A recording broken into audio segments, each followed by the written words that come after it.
नमस्कार, स्वागत है आप सभी का हेडलाइंस न्यूज़ नेटवर्क पर। मैं हूं विपिन चौधरी।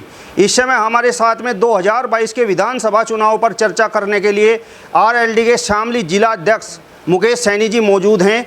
2022 के विधानसभा चुनाव और किसानों के कुछ मुद्दों पर हम इनसे खास बातचीत करेंगे। सैनी जी, बहुत बहुत स्वागत है आपका हेडलाइंस न्यूज़ नेटवर्क में। धन्यवाद।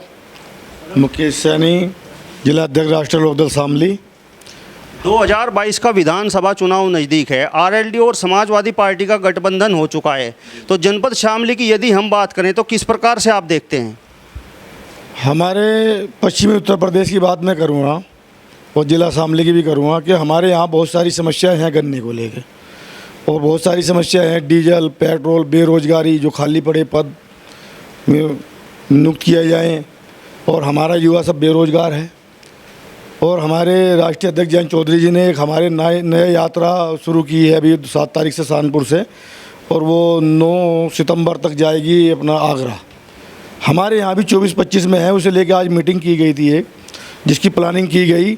जो हमारे वंचितों को, दलितों को उत्पीड़न हुआ है सरकार में, उनको न्याय दिलाने के लिए, और जो उनको पीड़ा है वो सुनने के लिए, उसी को लेके उन्हें जोड़ने का प्रयास भी किया जाएगा। उनका जो समाधान है वो भी समाधान होगा, जो उनके साथ एक पीड़ा है और उन्हें दिक्कतें हुई हैं। मुकदमे बहुत हैं जो 2013 में यहाँ को हमारे कुछ वाल्मीकि समाज के हैं, उन पे मुकदमे हुए जो झूठे मुकदमे हैं।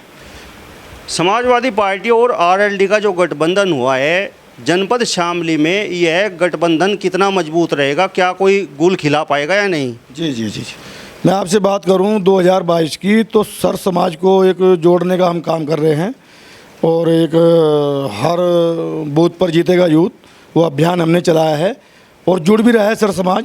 वो सैनी समाज, कश्यप समाज, प्रजापत, धीमान, सबको जोड़ा जा रहा है। एक बहुत ही संगठन मजबूत होगा, और 2022 में हम शामली की अगर बात करें तो तीनों सीट जीतकर चौधरी साहब के हाथ मजबूत करेंगे।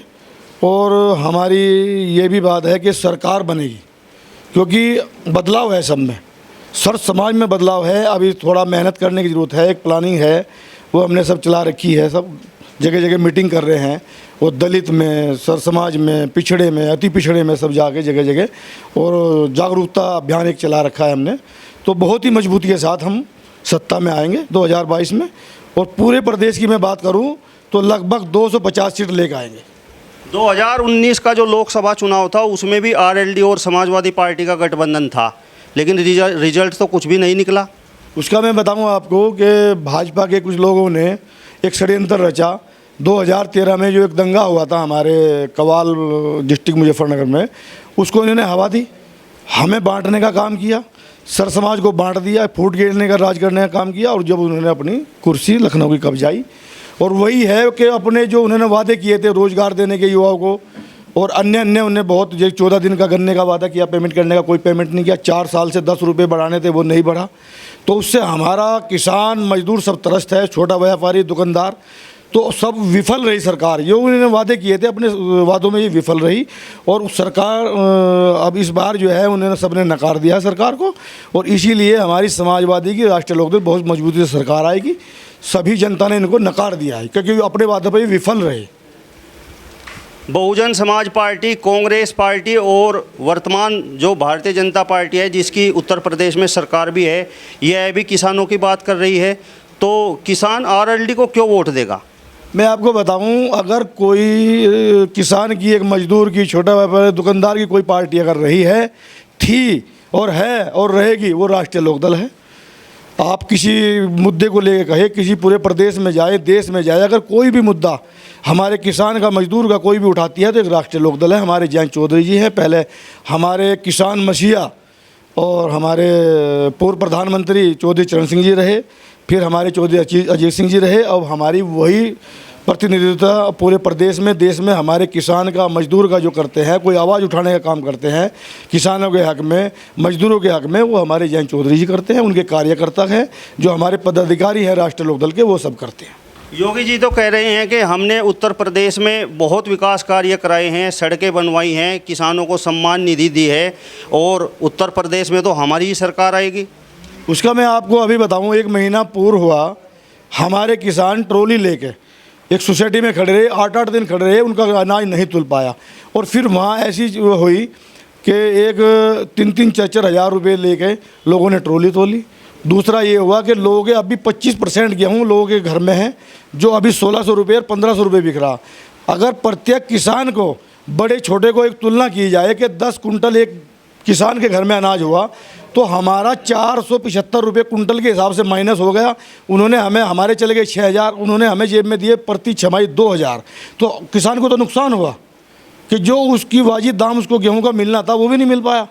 अच्छा, वो 6000 उसको नुकसान हुआ और 2000 उसको मिला। मैं ये नहीं कहूँगा कि नहीं दिया उन्होंने 2000, लेकिन कोई लाभ नहीं हुआ उसका। हमारा गेहूं का 6000 माइनस हो गया। अगर एक किसान छोटा बड़ा लगा के 10 एक एवरेज निकाले 10 का प्रति कुंटल, 10 कुंटल का, किसी भी छोटे के बड़े के 100 हुए, किसी के 10 हुए, किसी के 15 हुए, तो 10 कुंटल का लगा लो तो 475 रुपया घट गया। तो हमारा हो गया 3750 आ रहा है 2000। तो उसमें भी किसान को नुकसान हुआ। हमारे व्यापारी थे जो उन्होंने कोरोना काल में 2 महीने दुकान बंद कर दी, कोई उनका रोज़गार नहीं हुआ, कोई बिजनेस धंधा नहीं चला, और उन्हें बंद करके बिजली का बिल पूरा देना पड़ा। तो हमारी तो ये भी मांग है कि जो हमारा एक दुकानदार था छोटा, उसका ये बिल भी माफ़ हो, और जो बढ़ती दरें हैं बिलों की, इस पर भी कंट्रोल हो।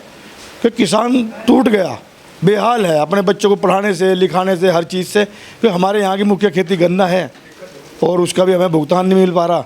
और सबसे बड़ी बात तो ये है कि विधानसभा थाना भवन में एक मिल है बजाज का, और वहीं के हमारे एमएलए हैं सिटिंग, और वहीं के वो मंत्री हैं, गन्ना मंत्री, कैबिनेट मंत्री सुरेश राणा जी, और वहीं का भुगतान नहीं करा पा रहे। सबसे पीछे है थाना भवन की मिल। तो मैं यही आग्रह करूँगा मंत्री से भी और अपने जो ये सरकार के लोग हैं इनसे भी कि जो किसानों का है इनका इतना तो करें कि इनके पालन पोषण में चलता रहे, इनको ये जल्दी से जल्दी भुगतान देने की कृपा करें। यही मेरा निवेदन है। तो जो योगी सरकार है उसका तो कहना है कि जो कानून व्यवस्था है वो हमने मजबूत बनाई है, जबकि पूर्व की जो समाजवादी पार्टी की सरकार रही है जिसके साथ आरएलडी का गठबंधन भी है, कि कानून व्यवस्था ध्वस्त रही है।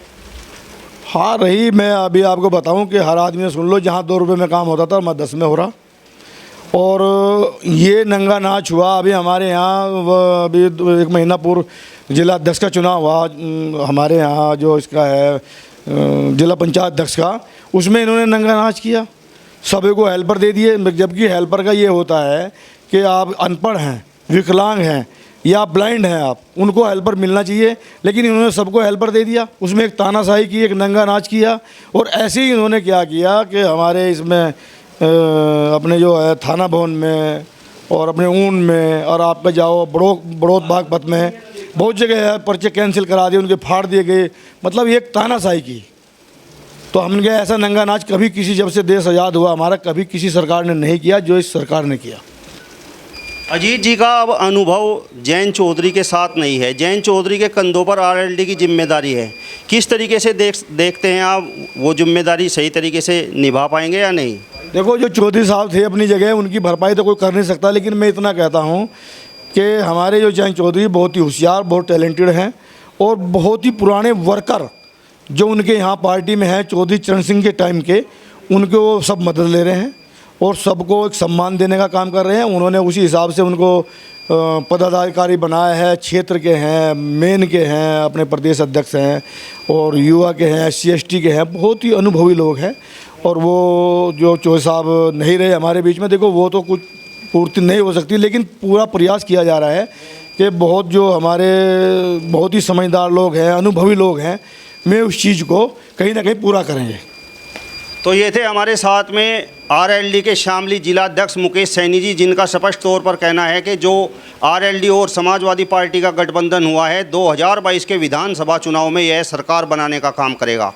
अपने सहयोगी साथी अंकित चौधरी के साथ हेडलाइंस न्यूज़ नेटवर्क के लिए शामली से विपिन चौधरी।